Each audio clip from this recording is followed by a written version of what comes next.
Hello and welcome to this short video on the Plexus shared care record.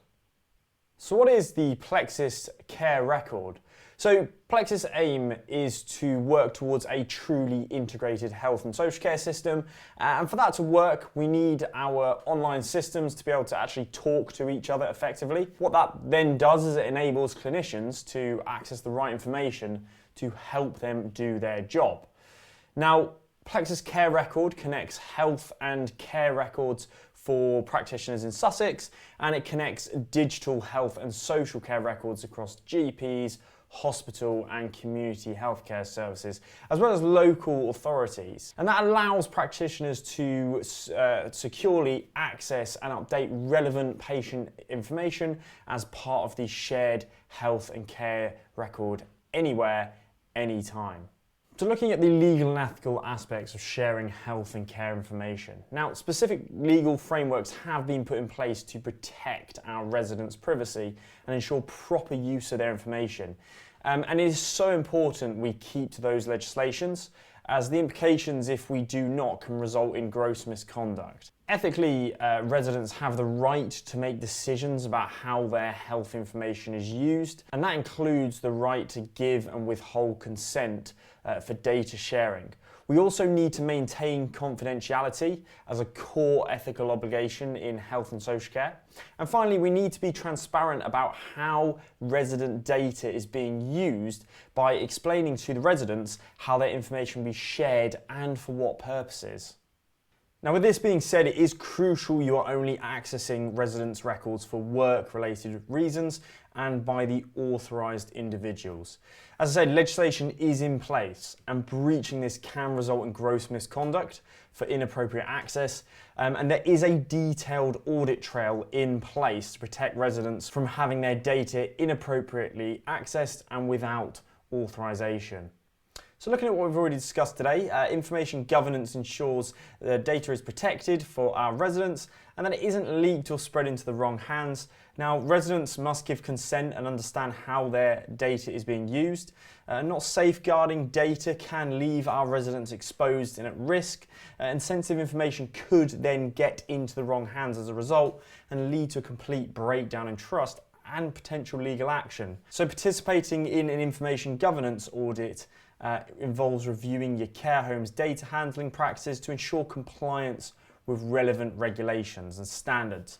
Now, that process helps identify areas for improvement and ensures the secure management of resident information, and the audit also checks for unauthorised access to resident data on Plexus. And there is no need for concern if access was made for legitimate purposes, such as facilitating a new admission. So role-based access control in the Plexus shared care record system ensures that only authorised health and social care professionals can access the relevant patient information based on their job.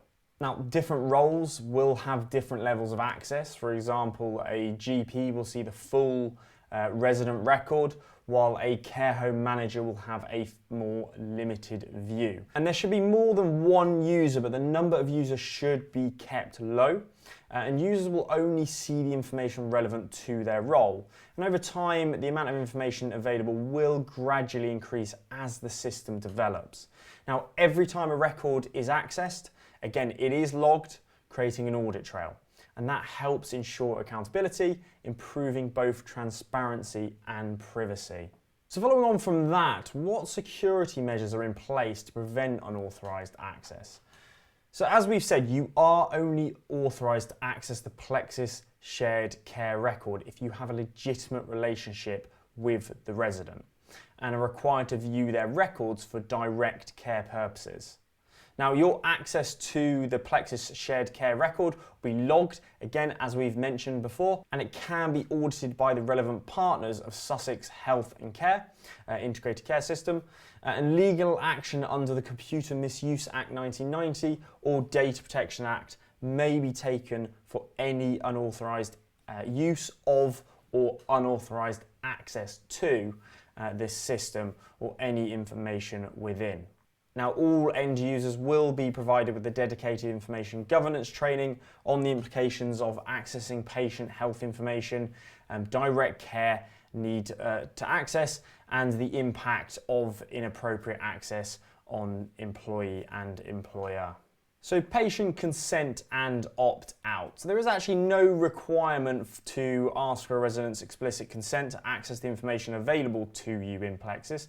And this is because your reason for looking at the information is for what we call direct care and falls under implied consent. However, direct care access does expect you to be open and transparent with your residents and make sure they understand that you now have access to this information and the reason you are looking at it to better help you understand their health and care needs. Your organisation has a legal obligation to ensure your residents are informed that their information is being accessed. You do this via the privacy notice, which must be made available to your residents. And that takes us over to the data sharing agreement. Now, each participating care home will need to sign a data sharing agreement prior to being granted access to Plexus. And in 12 months, the data sharing agreement will expire and they will lose access to the Plexus viewer.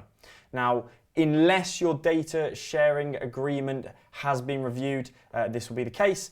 And to enable access again, you will need to update your data sharing agreement annually. And the Sussex Digital InReach team will be following up at month 11 about the progress towards the annual data sharing agreement.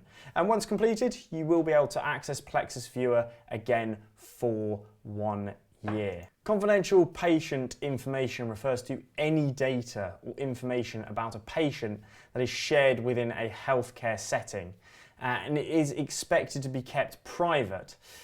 This information is sensitive and its confidentiality is protected by certain laws, regulations and ethical guidelines, and you will need to be registered for NHS Mail or a secure accredited alternative. Now, we do recommend NHS Mail, and as part of the Sussex Digital team, we can support you with that, and I'll give you some more information at the end of where you can go to enrol and register with NHS Mail. So how do we report incidents and breaches? Well, you will have a process in place to assess the likely risks to individuals as a result of a breach, a process to inform affected individuals about the breach and when their rights and freedoms are at risk, and you must also inform affected individuals without undue delay. You will also have a process in place to notify the relevant legislative bodies of a breach within 72 hours of becoming aware of it, and you also need to know what information about a breach you must provide to individuals, and you should provide advice to help them protect themselves from the effects. So that takes us over to the end of this short video. Thank you so much for following along today. Now, as I mentioned earlier, we do provide additional support, and this video was brought to you by the Sussex Digital InReach team. And as I say, you just need to go across to our website at www.sussexdigitalteam.co.uk, and you can look at all the different options we provide support on. And as I mentioned before, with regard to NHS Mail, we do offer that support in signing up. So please do have a look at that website. And thank you very much for joining me today.